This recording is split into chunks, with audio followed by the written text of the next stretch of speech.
അതെ അതെ കേരളം എങ്ങനെ ചിന്തിക്കുന്നു? വിജയസാധ്യത ആർക്ക് എന്നുള്ളത് നമ്മൾ വ്യക്തമായി അറിയിച്ചു കഴിഞ്ഞതാണ്. 15 മണ്ഡലങ്ങളിൽ UDF-ന് അനുകൂലമായി വിധി എഴുതുമ്പോൾ 5 മണ്ഡലങ്ങളാണ് LDF-ന് സാധ്യത കൽപ്പിക്കുന്നത്. ഒന്നുകൂടി അതിനെ വിശദീകരിച്ചാൽ 15 മുതൽ 17 വരെ സീറ്റുകൾ UDF-ന് കിട്ടാം, 3 മുതൽ 5 സീറ്റുകൾ വരെ LDF-ന് കിട്ടാം. അങ്ങനെയെങ്കിൽ ടോട്ടൽ പെർസെന്റേജ് എടുത്തു നോക്കാം. നമുക്ക് എങ്ങനെയാണ് കേരളത്തിന്റെ ആകെ ശരാശരി എന്ന് നോക്കാം.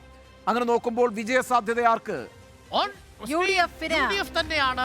42% വോട്ട് വിഹിതം സ്വന്തമാക്കുമെന്നും LDF 36% വോട്ട് വിഹിതം സ്വന്തമാക്കുമെന്നും പറയുമ്പോൾ വോട്ട് വർദ്ധിപ്പിക്കും 19%. അതായത് 6% ഡിഫറൻസ് അല്ലേ? 42% UDF, LDF 36%, NDA 19% എന്ന് പറയുമ്പോൾ UDF-നാണ് മേൽക്കൈ, 6% മേൽക്കൈ. പക്ഷേ ശ്രീ രാജു പി നായർ ഒട്ടും തന്നെ ആശ്വാസകരമായൊരു കാര്യമല്ലാതെ, കാരണം 2019 കോൺഗ്രസിന്റെ UDF-ന്റെ വോട്ടിംഗ് ശതമാനം എന്ന് പറയുന്നത് 47.6%. ഓൾമോസ്റ്റ് 50% അടുത്തേക്ക് എത്തുന്നു. എന്നാൽ ഇപ്രാവശ്യം 5.6% UDF-ന്റെ വോട്ട് ഷെയർ കുറയുന്നു. 2% കേരള കോൺഗ്രസിന്റെ മാറ്റി വെച്ചാലും 45% ഉണ്ട്. അതെ, 45% ഇനി മാത്രവുമല്ല, LDF ശതമാനം വർദ്ധിപ്പിക്കുന്നു. 32.1% കഴിഞ്ഞ 2019 വോട്ട് ഷെയർ എങ്കിൽ അതിക്കുറി 36% 4% വർധന LDF കാണിക്കുമ്പോൾ 5.6% ഡിപ്പ് UDF കാണിക്കുന്നു.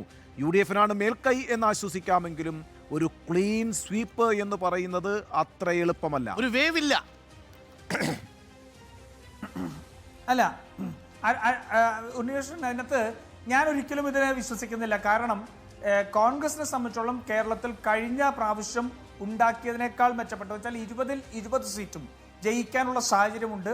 അത് കേന്ദ്രത്തിലെ ഞാൻ സൂചിപ്പിച്ച പോലെ ഈ രാജ്യത്തിൻ്റെ ആശയത്തെ തിരിച്ചുപിടിക്കാൻ കോൺഗ്രസ് തിരിച്ചു വരണം എന്നുള്ള മതേതര ബോധമുള്ള ജനങ്ങൾ, മറുവശത്ത് സംസ്ഥാന സർക്കാരിൻ്റെ അഴിമതി ഉൾപ്പെടെ വിലക്കയറ്റം ഉൾപ്പെടെ വലിയ ഒരു ജനവിഭാഗം എതിരായിട്ട് നിൽക്കുന്നു എന്നുള്ളതാണ്. അതിനകത്ത് ഏറ്റവും പ്രധാനപ്പെട്ടത് ഈ പറയുന്ന 18%-ലേക്കോ 19%-ലേക്കോ BJP വരില്ല.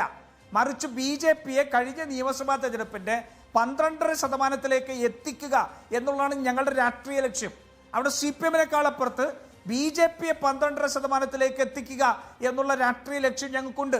ചില സൂചനകൾ ഇതിനകത്തുണ്ട്. ചില സൂചനകൾ സൂചിപ്പിക്കുന്നത് മധ്യ കേരളത്തിൽ ചില സ്ഥലങ്ങളിൽ BJP-ക്ക് ഒരു ചെറിയ സ്വാധീനം ഉണ്ടാക്കാൻ കഴിയുന്നു. അത് ചില മതവിഭാഗങ്ങളിൽ മുസ്ലിം വിരുദ്ധത ആളിക്കത്തിച്ചുകൊണ്ട് നടക്കുന്ന പത്തനംതിട്ടയിലും കോട്ടയത്തും വലിയ മുന്നേറ്റം, വലിയ വളർച്ച. അല്ല അത് ഇതിന്റെ ടേക്ക് അവേ ആണ്. ഞാൻ ഈ സർവേയുടെ ടേക്ക് അവേ ആയിട്ട് എടുക്കുന്നതാണ്. അതിനെ പ്രതിരോധിക്കണം. അല്ല അതിനെ പ്രതിരോധിക്കാൻ ഞാൻ പറയട്ടെ ശ്രീ,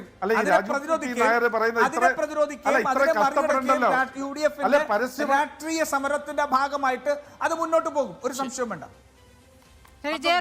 കുറച്ചുകൂടി പരസ്യമായിട്ട് രാജു പി നായർ കുറച്ചുകൂടി പരസ്യമായിട്ട് പറഞ്ഞാൽ മതി. ഞങ്ങൾ എല്ലാവരും INDA-യുടെ ഭാഗമാണ്, INDA-യുടെ ഭാഗമാണ്, ഞങ്ങൾ വീതിച്ചെടുക്കുമെന്ന് മാത്രം പറഞ്ഞാൽ മതി.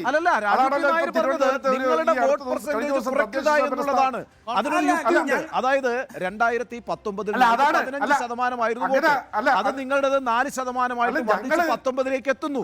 ഞാൻ കണക്ക് പറഞ്ഞോട്ടെ, 19-ലേക്ക് എത്തുന്നു. ആ 19-ലേക്ക് നിങ്ങളെ 20 സെക്കൻഡ് തരൂ. ഞാൻ പറഞ്ഞ ഇവിടെ തിരുവനന്തപുരത്ത് കഴിഞ്ഞ ദിവസം നമ്മുടെ തദ്ദേശ സ്വയംഭരണ സ്ഥാപനങ്ങളിൽ തെരഞ്ഞെടുപ്പിന്റെ റിസൾട്ട് വന്നപ്പോൾ 280 വോട്ട് കിട്ടിയ UDF കഴിഞ്ഞ ദിവസം BJP-യെ പരാജയപ്പെടുത്തിയപ്പോൾ 77 വോട്ടാണ് കിട്ടിയത് അവർക്ക്. Complete vote. ഞങ്ങൾക്ക് 200 വോട്ട് വർദ്ധിപ്പിച്ചിട്ട് പോലും ഞങ്ങൾക്ക് ജയിക്കാൻ പറ്റില്ല.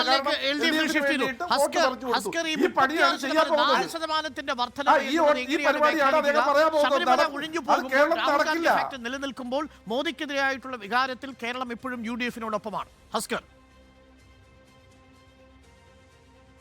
അല്ല, അങ്ങനെ അതിനെ കാണാൻ കഴിയില്ല. ഈ 4% ഒരു ഇൻക്രീസ് ഇപ്പോൾ നിങ്ങളുടെ സർവേ ഫലത്തിൽ വരുന്നത് തന്നെ വലിയൊരു ശുഭസൂചനയാണ്. കാരണം മാത്രമല്ല, അത് സ്ഥാനാർത്ഥികളെ നിശ്ചയിക്കുന്നതിന് മുമ്പാണ്. സ്ഥാനാർത്ഥികളെ കൂടി നിശ്ചയിക്കുമ്പോൾ ആ സ്ഥാനാർത്ഥികളുടെ വ്യക്തിത്വവും ആ മണ്ഡലത്തിലെ സ്വാധീനവും കൂടി പരിഗണിച്ചു കഴിയുമ്പോൾ ഒരുപക്ഷെ അങ്ങ് പറയുന്ന അല്ലെങ്കിൽ ഇപ്പോൾ നടത്തിയിട്ടുള്ള ഈ പ്രീ പോൾ സർവേ ഫലങ്ങൾക്ക് അപ്പുറത്തേക്ക് ശരി, കാര്യങ്ങൾ 4 പോകുമെന്നുള്ള സാധ്യതയാണ് ഞാൻ ശതമാനത്തിൽ നിന്ന് കാണുന്നത്. വർധനമുണ്ടാകും. അത്തരത്തിൽ സ്ഥാനാർത്ഥികളുടെ തന്നെയാണ്. വ്യക്തിത്വം പ്രധാനപ്പെട്ട ഘടകമാണ് എന്നുള്ളതാണ്. Thank you Haskar, thank you Raju P Nair, thank you JR Padmakumar. ചർച്ച